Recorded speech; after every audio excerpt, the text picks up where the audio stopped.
নমস্কার বন্ধুরা, প্রিয়াস কিচেনের আরও একটি নতুন পর্বে আপনাদের সকলকে স্বাগত জানাই। আজ আমি আপনাদের সাথে চিকেন বাটার মশালার রেসিপি শেয়ার করব। দারুণ স্বাদের রেস্টুরেন্ট স্টাইলের চিকেন বাটার মশালা আপনারা বাড়িতেই কিভাবে বানাবেন সেটাই চলুন ঝটপট দেখে নেওয়া যাক। চিকেন বাটার মশালার গ্রেভিটার জন্য প্রথমেই কিন্তু একটা মশলার পেস্ট রেডি করে নিতে হবে, যার জন্য কড়াই ভালো মতো গরম করে নিয়ে দিয়ে দিলাম 1 টেবিল চামচ মতো বাটার। বাটারটা বেশ গরম হয়ে গেছে, তাই জন্য প্রথমেই দিয়ে দিলাম 2টো শুকনো লঙ্কা, 20টা কোয়া মতো রসুন আর 2টো মাঝারি সাইজের পেঁয়াজ। এরকমভাবে একটু বড় সাইজের কেটে নিয়েছি। আপনারা যেরকম নিজেদের ইচ্ছে মতো কিন্তু কাটতে পারেন, কারণ এটা একটু পরে পেস্টি হবে। এরপর হালকা করে পেঁয়াজ, রসুন আর শুকনো লঙ্কাটা ভেজে নিচ্ছি।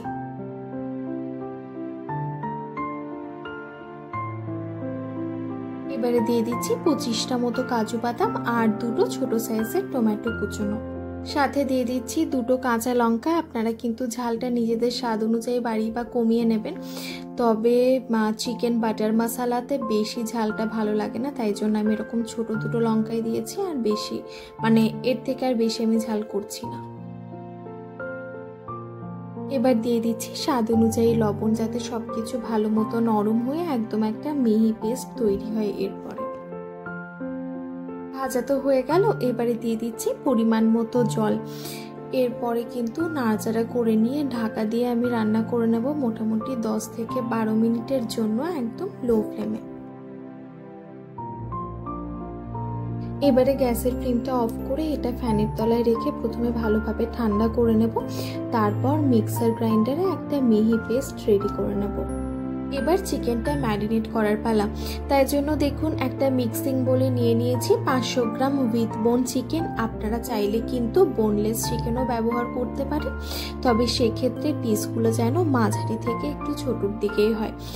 ম্যারিনেট করার জন্য প্রথমেই দিয়ে দিচ্ছি স্বাদ অনুযায়ী লবণ, মেজারিং কাপের হাফ কাপ মতো টক দই, যেটা ওজন হিসেবে প্রায় 100 গ্রাম।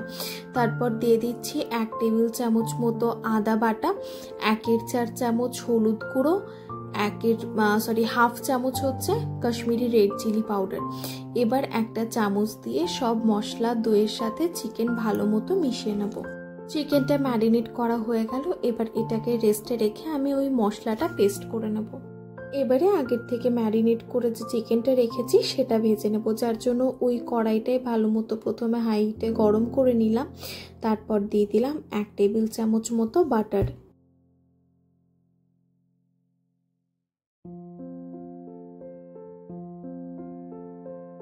এবারে হাই হিটে চিকেনটা এক একটা দিক 5 থেকে 6 মিনিট সময় করে ভেজে নেব।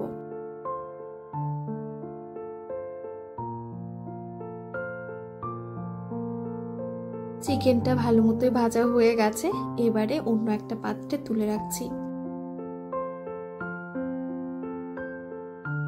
কড়াই পরিষ্কার করে নিলাম। এবার গ্রেভিটা বানাবো, যার জন্য ওই কড়াইতে দিয়ে দিলাম আরো 1 টেবিল চামচ মতো বাটার। এটা যেহেতু চিকেন বাটার মশলা, তাই জন্য আমি পুরো রান্নাটাই বাটারে করছি। আপনারা চাইলে কিন্তু রিফাইন্ড তেল আর বাটার দুটো মিলিয়েও করতে পারেন। দিয়ে দিচ্ছি 2টো মাঝারি সাইজের পেঁয়াজ কুচনো। এখন এটা একটু গোল্ডেন ব্রাউন করে ভেজে নেব। দিয়ে দিচ্ছি হলুদ গুঁড়ো 1/4 চামচ আর কাশ্মীরি রেড চিলি পাউডার 1 চামচ।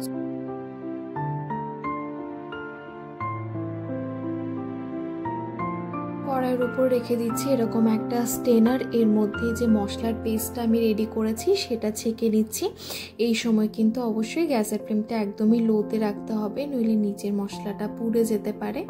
তবে এটা আমার যেহেতু কোয়ান্টিটি কম, তাই জন্য বেশিক্ষণ সময় লাগবে না এই মশলাটা ছাঁকতে।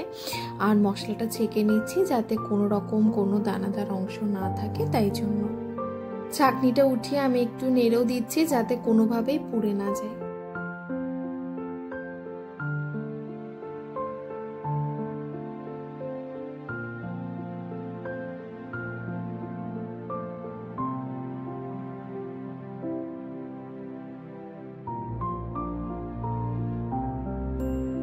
এবারে দিয়ে দিচ্ছি হাফ চামচ জিরে গুঁড়ো, 1 চামচ ধনে গুঁড়ো আর হাফ চামচ গরম মশলার গুঁড়ো। এবারে দিয়ে দিচ্ছি আগের থেকে ভেজে রাখা চিকেনগুলো।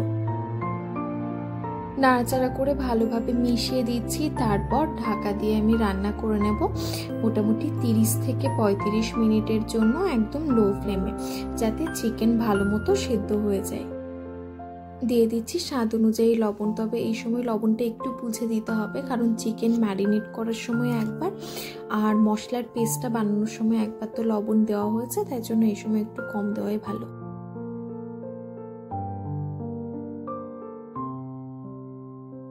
আমি কিন্তু একেবারে 30 মিনিটের জন্য ঢাকা দিয়ে রেখে দিইনি, মোটামুটি 5-10 মিনিট বাদ দিয়ে কিন্তু একবার করে চেক করছিলাম। কাজু দেওয়া আছে তো, তাই জন্য কড়াইতে একটু লেগে যাওয়ার চান্স থাকে, তাই জন্য দিয়ে দিচ্ছি সামান্য একটু গুড়ের পাউডার স্বাদটা ব্যালেন্স করার জন্য। দিয়ে দিচ্ছি সামান্য একটু ফ্রেশ ক্রিম, ভালো মতো ওকে ফেটিয়ে নিয়েছি, তারপরেই ব্যবহার করলাম। আর ফ্রেশ ক্রিমটা ব্যবহার করার সময় কিন্তু ফ্রিজ থেকে ডাইরেক্ট বার করে ব্যবহার করবেন না, কিছুক্ষণ আগের থেকে বার করে নর্মাল টেম্পারেচারে এনে তারপর ভালো মতো ফেটিয়ে নেবেন, তারপরেই ব্যবহার করবেন। 5 মিনিটের জন্য ঢাকা দিয়ে রান্না করে নিলাম, তারপর দিয়ে দিচ্ছি কিছুটা পরিমাণে কাসুরি মেথি।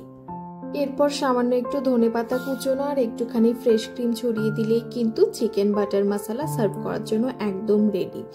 তাহলে আপনারাও এরকমভাবে একবার বাড়িতে বানিয়ে দেখবেন, আর কেমন লেগেছে আপনাদের সেটা কিন্তু অবশ্যই কমেন্ট বক্সে জানাবেন। আর ভালো লেগে থাকলে ভিডিওটা একটা লাইক আর বন্ধুদের সাথেও শেয়ার করে দেবেন। তাহলে চলুন আবারও দেখা হবে আর অন্য একটা ভিডিও নিয়ে। ধন্যবাদ, ভালো থাকবেন।